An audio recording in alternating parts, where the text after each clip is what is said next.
გამარჯობა. წალკის მუნიციპალიტეტი ერთ-ერთი მრავალმიწიანია საქართველოში. ამდენად სწორედ წალკა წარმოადგენს ეკომიგრანტთა მიმღებ ერთ-ერთ ყველაზე მსხვილ მუნიციპალიტეტს. აქ ძალიან ბევრი ოჯახი ცხოვრობს, რომელიც სხვადასხვა დროს სვანეთიდან და მაღალმთიანი აჭარიდან სტიქიას გამოერიდა. გამარჯობა. გამარჯობა. როგორ ხართ? როგორ ზადებით? შეიძლება დაგემგზავროთ? კი ბატონო, დაგათვალიერებით ჩემს უცხო. კარგი, მას შეგვიძლია წავიდეთ და თან ვისაუბროთ. კი ბატონო. რა ხდება ამ სოფელში? რამდენი ეკომიგრანტია და საიდან? 93 ეკომიგრანტი ყავს ჩემს სოფელში. აქედან 48 შესყიდულია მთავრობის მიერ სახლები. რო გაიძიდნენ ბერძნები ამ სახლებს, კიდევ შეგვისყიდდა მთავრობა. მაგრამ საუბედუროდ არ ყიდიალისინი ბერძნები. რაღაცა შეაჩერეს თავის სახელის გაყიდვას, მაგრამ მესტიიდან რამდენი ეკომიგრანტია? მესტიიდან არის 93-დან 14 ზემო აჭარიდან არის მციდან და დანარჩენი მესტიიდან. ძირთადად აქ რითი ირჩენთ თავს? კარტოფილი, ხორბალი, ჩერი, ყველაფერი მოდის მოსწრეული. აი, მეზობლობა მაინტერესებს განსაკუთრებით, როგორი ურთიერთობა გაქვს? არ უნდა იკითხოთ აჭარლებში, სვანებში, გინდას ბერძნებში, გინდას რა ქვიათ აზერბაიჯანელებში, როგორც ერთი ოჯახი ისე ვართ ყველა. ნახდათ, მაგი არის ძალიან კარგი. თუ შეგიძლიათ ისეთი ოჯახი მიმასწავლოთ აქ, ვისაც არ აქვს ბინა დაკანონებული. თუ დიდად მიგიყო ნახლა. მივიდეთ მაშინ იქ. ზამთარი აქაც მკაცრია. ზამთარია, მაგარი თორა გაზაფხულია, ყოფნას არაფერი არ ჯობია. ქალაქს ეძიჭოთ.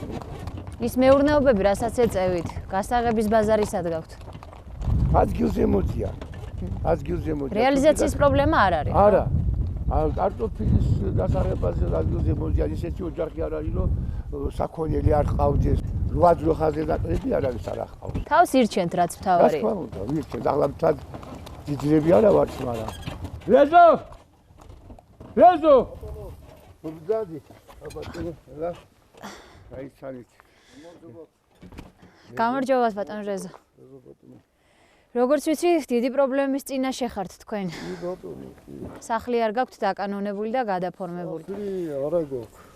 ჩვენ სტიქიით ვართ გამოსული ბოლნისის სიონში. უნდა ჩასახლების საბუთები. ეს ცუდი დრო დადგა საუბედუროდ საქართველოში. მაშინ ჩაიშალა ეს ყველაფერი. იქიდან მერე წვალებით ჩამოვედით 5 შვილი პატრული რუსთავის ბარაკების გვერდით ვიყიდეთ პატარა ბარაკი. ბიჭები იქ არიან და ისინი სასი არიან უსაბუთოდ. ეს ჩვენ მოხუცები წამოვედით აქით. ეხა ბერძენის სახლში ცხოვრობთ? ბერძენის სახლში ვართ.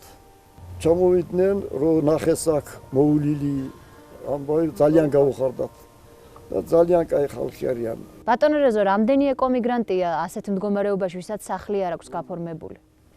40-იც იქნება და 40-ზე მეტიც ალბათ. ზოგიერთი მოსალოდნელია რომ ჩამოვიდნენ პატრონები და გასახლონ აქედან.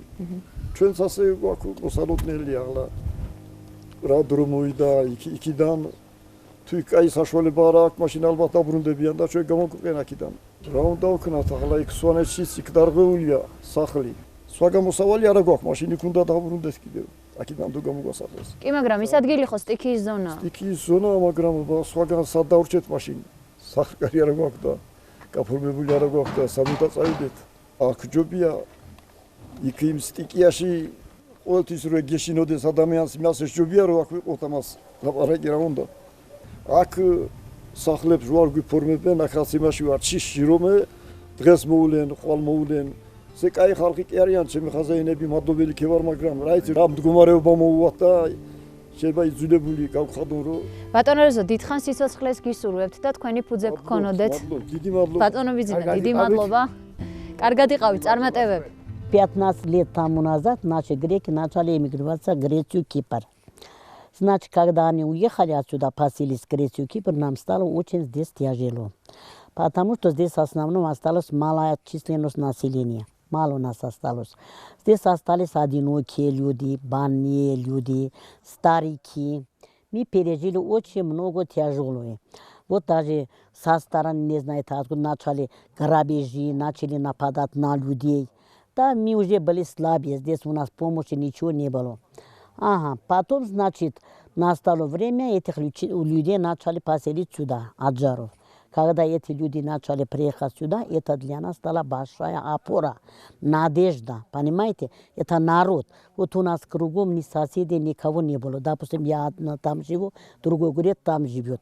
Когда начали их поселить, уже все дома полные, они оказались очень хорошими людьми.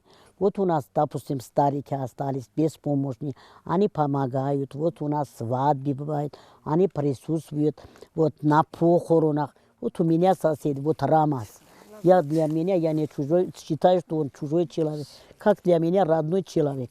Если у меня кусок хлеба не будет, я побегу здесь покушаю. Вот ваш Ахмадзе тоже самое. Они очень есть теплый, приветливый народ, хороший. რამაზ ღორჯომელაძე წალკის მუნიციპალიტეტში სოფელ ავრანლოში მცხოვრები ერთ-ერთი ეკომიგრანტია. მას არც მიწის ნაკვეთი და არც სახლი არ აქვს გაფორმებული. ის აქ ქირით ცხოვრობს. გამარჯობა, მომზადეთ. კადროს მოვედი მგონი, შემდგრა დაგეხმაროთ თან. მომზადეთ, დახმარება დაგდაჭირდება. ხო. დაარტყი. აჰა, კიდე, აჰა. ქალაქელი გოგო არ აქვს მის ძალა რო კარჯი მოჭრას. როგორ არა. აი ხა დაგივკიცებთ რომ აქ ამასა. ნახოთ ახლა აი როგორ პატარა მოჭრას. საბა. აი პატარას, აჰა. აჰა. აი, რამდენი წელია რაც აქ ცხოვრობთ? უკვე 11 წელია ვცხოვრობთ აქ. ძალიან კაი სოფელია, კაი ხალხი, კაი მეზობლობა, მიწა ნაყოფიერია, ყველაფერიც მოდის. იშრომებ იქნება ყველაფერი. ოღონ დათესე. აი კიტრი არის, ლობიო არის, კაპუსტოა, სტაფილო. მწვანილი კარჩი ნებისმიერი სახის პრობლემა არ არის. ესე იგი შრომა თუ გიყვარს. შრომა თუ გიყვარს, ყველაფერიც არის. დიახ. აქ დამეხმარეთ თქვენ. აჰა, დაგეხმარებით. ადვილი საქმე ყველა არის შრომატევადი. შრომატევად. მოხა რამდენი ყავთ? მესაქონლეობას 6 ძროხა გვყავს. მოზარდი გვყავს კიდე. თივას არ ვყიდულობთ. მიწას ფირავთ და ვცელავთ. ვამზადებთ. ხო, თვითონ ვამზადებთ ვამზადებთ. თვითონ. არ ვყიდულობთ. როგორი მეზობლობა გაქვთ? მეზობლები ყავს ძალიან კარგი, ძალიან აჭარის კარგი. ყავს კარჩი გვერდზე მეზობელი, იქეთ აქეთ კიდე აჭარლებიც ყავს, ბერძენი მეზობლები ყავს. ბერძნებთან ძალიან კაი ურთიერთობა გვაქვს. დაბადების დღეები იქნება თუ ქორწილები თუ რამე, პატიჟებენ ჩვენს პატიჟებს, მისლამოსლა გვაქვს ძალიან კარგად ერთმანეთში. ჭირია თუ ხინი ერთად ვართ რა, ასე ვთქვა. არ ვემდურებით მაგ ხალხს, იმიტომ რომ აქამდე მაგ ხალხმა შეგვინახა წალკის რაიონი. გლეხისთვის არის ძალიან საცხოვრებელი. მე მაგალითად აჭარაც ძალიან მიყვარს, მაგრამ რომ შეიძლებოდეს იქ ცხოვრება ნამდვილად არ დავტოვებდი. 4 დეკემბერს ბათუმიდან იყვნენ გეოლოგები, შეგვამოწმეს სახლი შეამოწმეს, დასკვნა მოგვცეს, გამოგვასახლეს სახლიდან, არ მოგივიდეთ მარცხიო კედლები იყო შიგნითა სულ დაშლილი. ხარით გამოვიტანეთ ცენტრალურ გზაზე, რაც თუ ბარგი მქონდა. და ისე წამოვედით. ეს იყო 2004 წლის 4 დეკემბერი. ხო და მაშინდელი ხელისუფლების თანხმობით, ჩვენი სურვილით ნამდვილად არა. მიწებს მოგცემთო, სახლებს მოგცემთო და რა ვიცი, ახლა რა გაჭირვება ნახეს მაგათაც რომ ვერ მოგხედეს. იქიდანაც ძალიან გაჭირვებულად წამოვედით, რომ ნამდვილად არ მქონდა მაგის შესაძლებლობა, რომ ჩემი თანხით მეყიდა სახლი. რახან გეოლოგიური დასკვნა მქონდა, იმედი მქონდა მთავრობის. რომ ჩემი სურვილით არ ვიყავ წამოსული და ჩამოგვასახლეს და აჰა დღეს მოგხედავენ, აჰა ხვალ მოგხედავენ და არავინ არ არის ყურადღების მომქცევი ძალიან გული შემტკივ. ახლა ამ ხელისუფლება მოვდარ, ნახოთ რას გააკეთებენ და რას. რა ვიცი, ყველანაირ დათმობაზე წავედით ჩვენ გლეხი ხალხი, რომ ახლა საქართველოს უჭირდა ხან ომი იყო. ყველანაირ დათმობაზე მივდიოდით, მაგრამ ეხლა ჩვენს გვიჭირს და ჩვენს სოდვა ვართ ამდენ ქირის ყდაში. საცხოვრებლად გლეხისთვის არის ძალიან კარგი, ოღონდ გქონდეს მიწები. მიწები ვართ შეზღუდულები, რომ მიწა გქონდეს და ვისარგებლოთ, დავთესოთ მოსავალი ჩვენ კი არა. ამ წალკას, ამ სოფელს პირადად იმდენი მიწები აქვს, რომ თელ საქართველოს არჩენს კი არა ჩვენ. არ გაგვიჭირდება მიწა, რომ გქონდეს საკმაო, არ გაგვიჭირდება. არც მაგაც დახმარებას მოვთხოვთ, რომ არ იქ აგვიჭირს და დაგვეხმარეთ. მიწების საშუალებაც არის. რომ ისარგებლო, უკვე აი ვიღაცა გამოჩნდება, ეს ბიძაშვილის არის, ეს მამიდაშვილის არის და ქირას მოგთხოვს. აუცილებლად. წინა ხელისუფლებიდან პრეზიდენტმა თითო გექტარი მიწა ყოველ ოჯახს აჩუქა. ოღონდ რა არის მთაში, რომელიც გავცე სახნავად ვერ გამოვიყენებთ. უსარგებლო. სათიბად კაცი გამოდის. სათიბად ხმარობთ, ცელავთ, მაგრამ აი იმისთანა მიწა არის, რომ გავცე ერთ ძროხას გავცე თუ გაგვებას მთელი ზამთრის განმავლობაში, ესეც დიდი საქმეა. ისე მაინც მიეცეს რომ დეგბეთესა და აღარ გვექირავებია ეს მოსავლის და თესვა. თქვენ რამდენი გაქვთ ახლა ნაკვეთი, რასაც თქვენი არ არის ქირაობთ? დაახლოებით 2 გექტარ მიწას ყოველწლიურად ვქირავობ. რო კარტოფილი დავთესო, პური დავთესო, ან კიდე გავცე სხვა საშუალები, ლობიო დავთესო და რაღაცა. მადლიერი ვარ ბერძენი ხალხის. დღესაც რო გავცე შეგვინახეს. არ მოგცემს, არ მოგაქირავებს. რა უნდა გააკეთო? არ მოგაქირავებს, არ მაქვს და ვერ მოგცემ. ყველა ვშრომობთ, მაგრამ შრომას ფასი არ აქვს. იმიტომ არ აქვს, რომ ყველაფერს ვქირავოთ, ფული გაგვდის. აი ეს არის, რომ გარჩემ მშივრები არ ვართ. ეს ჩვენი ბრალი არ არის, რომ ამ დღეში ვართ. ეს ბუნებამ დაგვაზარალა ჩვენ. რა ჩვენი ბრალია, ბუნებამ დაგვაზარალა და ჩვენ მართლაც რომ არ ვითხოვთ მილიონებს. ჩვენ ვითხოვთ იმას, რაც დაგვაკმაყოფილებს. და რაც სახლი და ერთი სახლი და გარჯო. სახლი და მიწა. სამი ოთახი რო გავცე წვიმა არ დაგვაწვიმოს და ქირა არ იმდენი რომ ქირა არ გადავიხადო. იმდენი რომ ღიაცის ქვეშ არ დავრჩეთ და ვიმუშაოთ და ჩვენი შრომით გქონდეს ყველაფერი. სად ახლა ჩვენ დაზარალებული ხალხი და სად რომ არ შრომობს კაცი აქ და არ შრომობს და უჭირს. იმას უშრომელი უჭირს. ამასაც საზღვარი ხომ უნდა გქონდეს რაღაც. მე მინდა ვიმუშაო და არ გამაჩნია მიწა რომ ვიმუშაო და ჩემი შრომით გქონდეს ყველაფერი. რა ვიცი, აბა ახლა თუ მოგხედავს ეს ხელისუფლება ძალიან კარგი იქნება და რავი თუ არ მოგხედავს და კი ვიქნებით ასე გაჭირვებული კიდე. სხვა გზა არა გვაქვს. ახლა იქნება კარგად. წარმატებები და ბოდიშო ხელი შეგიშალოთ. როგორ გეკადრებათ, როგორ კარგად ბრძანდებოდით, კარგად. ტოლთა და განსახლების სამინისტროს აქვს შესაბამისი პროგრამა და ყიდულობენ სახლებს ეკომიგრანტთათვის, ამ კატეგორიისათვის. თუმცა პროცედურა როგორია? უნდა მიმართოს სამინისტროს დაზარალებულმა, შეავსებს შესაბამის განაცხადს, სამინისტროს მიერ მოხდება განაცხადის გადაცემა შესაბამის რაიონზე, საიდანაც არის ეს დაზარალებული ჩამოსული და ხდება მოკვლევა მისი საცხოვრისის. თუ შეიცავს რისკს, არის დამეწყული ეკოლოგიურად დაზიანებული მართლაც, ამ შემთხვევაში სამინისტრო ყიდულობს ასეთ ადამიანებისთვის საცხოვრებელ სახლს და აკმაყოფილებს. წალკის მუნიციპალიტეტის გამგეობას და მსგავსი ფინანსური მხარდაჭერა არ შეუძლია მოსახლეობის. ერთადერთი ის არის, რომ ხდება დროებით გადამისამართება სხვა საცხოვრებელ ადგილზე, სანამ თვითონ ეს დაზარალებული არ გაარკვევს ექვემდებარება თუ არა ეკომიგრანტის სტატუსს, რომ ისარგებლოს ეს შეღავათი. ლამზირა აბულაძის ოჯახი ერთ-ერთია იმ 529 ეკომიგრანტ ოჯახთაგან, რომელსაც სახელმწიფომ წალკის მუნიციპალიტეტში სახლი შეუძინა და გაუფორმა. გამარჯობა. გაგემარჯოთ, მოვწონდით. რა კარგად მოწყობილ ხართ. ახლა რემონტი სახლი დიახ, რემონტი გვაქვს. ვცდილობთ ჩვენს გემოვნებას მოვაწყოთ, მივწანდით აგერ მისაღებია. ძალიან სასიამოვნო გარემოა თქვენთან და თბილა. გამარჯობა. ეს ჩემი რძალია, ახლა სასშემოდგომო სამუშაოები მოვილიეთ და შიდა სამუშაოები რასაც იმაში გეხმარება ხოლმე. დავბრძანდით, ძალიან სასიამოვნოა. რამდენადაც მეტი ხელი იქნება. სიმინდი მოგყავთ როგორც ხედავთ. კი, რა თქმა უნდა. მიუხედავად იმისა, რომ წალკას ქალაქის სტატუსი აქვს, ძირითადი შემოსავალი მაინც სოფლის მეურნეობა, საქონელს ვუვლით, კარტოფილს თესავთ, სიმინდსაც ვაწარმოებთ, რაც ჩვენი მოსახლეობა აქ ჩამოვიდა, მას შემდეგ სიმინდის, ლობიოს, პამიდურის მოყვანაც დავიწყეთ ხოლმე. ეს ოჯახისთვის თუ ყიდით ამ თქვენს? მე პირადად ახლა სიმინდს ოჯახისთვის ვაწარმოებ და ისე არის კატეგორიები სოფლებში უფრო მეტად, რომლებიც ძირითადად ყიდიან და მათი შემოსავლის ძირითადი წყაროა. ძალიან კარგი მიხარია რომ ამდენ საქმეს აკეთებთ. როგორ აიდგით ფეხი, საიდან დაიწყო თქვენი აქ? ჩვენ აქ 2006 წლიდან გადმოვედით, ვიყავით ხულოს რაიონში ვცხოვრობდით. ეკოლოგიურმა პრობლემებმა გვაიძულა გადმოსულიყავით. 2007 წელს სახელმწიფომ შეგვიძინა ბინა, მაგრამ დაკანონება მოხდა წელს. ძალიან ნასიამოვნები ვართ სხვათა შორის, იმიტომ რომ საკუთარი რასაც ქვია, ეს უკვე სხვანაირი შეგრძნება, სხვანაირად სუნთქავ ხოლმე უკვე შენია. ამას ის განაპირობებს, რომ რემონტი დაიწყეთ. თითქმის 7 წელს განმავლობაში მოლოდინის რეჟიმში ვიყავით. თითქოს და გვეშინოდა კიდეც, რომ ან დაგვიკანონებენ, ან არ დაგვიკანონებენ.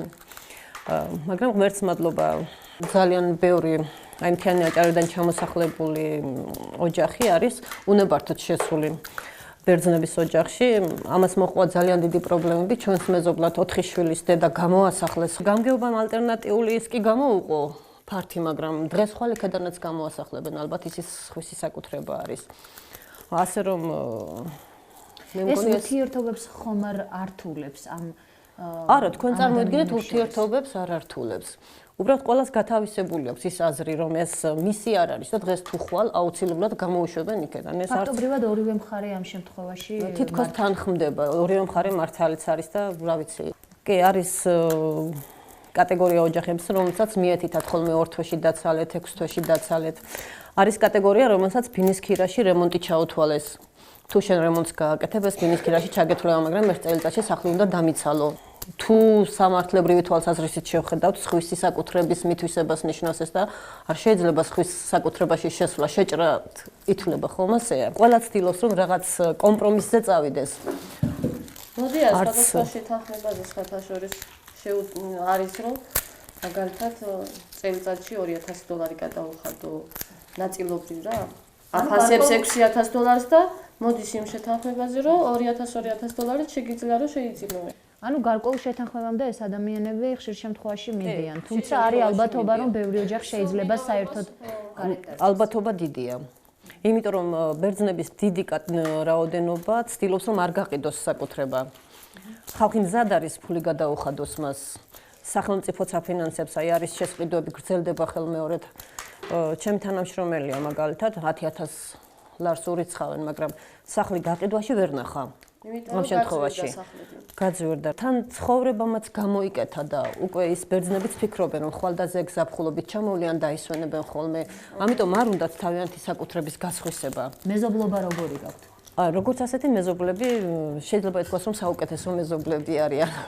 ძალიან კარგი მეზობლები არიან.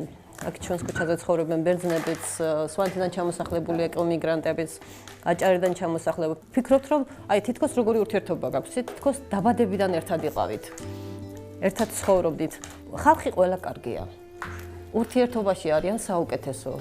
ძალიან კარგი, მე წარმატებებს გისურვებთ, მიხარია რომ ასე კარგად მოეწყვეთ და რა ვიცი, ხავს და ბარაკას გისურვებთ, ეხა კი დაგტოვებთ.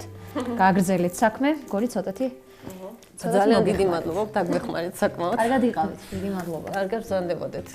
ეკოემიგრანტები, რომლებიც ჩამოსახლდნენ წალკის რაიონში, ჩვენ დაუფუძნდით აქ.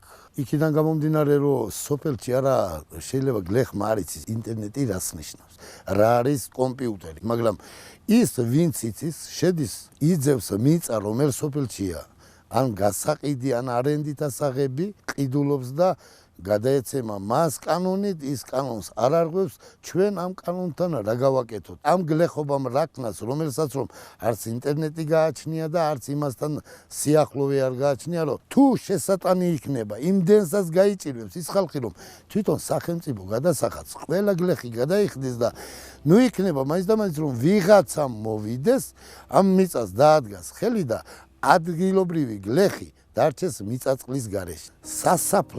სასაფლაოს ტერიტორიაზე, რაც რომ შემოიკავას სოფლის პროექტის ფარგლებით, იყო დაურეგისტრირებელი და მერე არენდატორმა ეს ყველაფერი აიღო იჯარით და 14 მიცვალებული დარჩა სხვის ტერიტორიაზე და ნუ გაგვიკეთებთ ამას.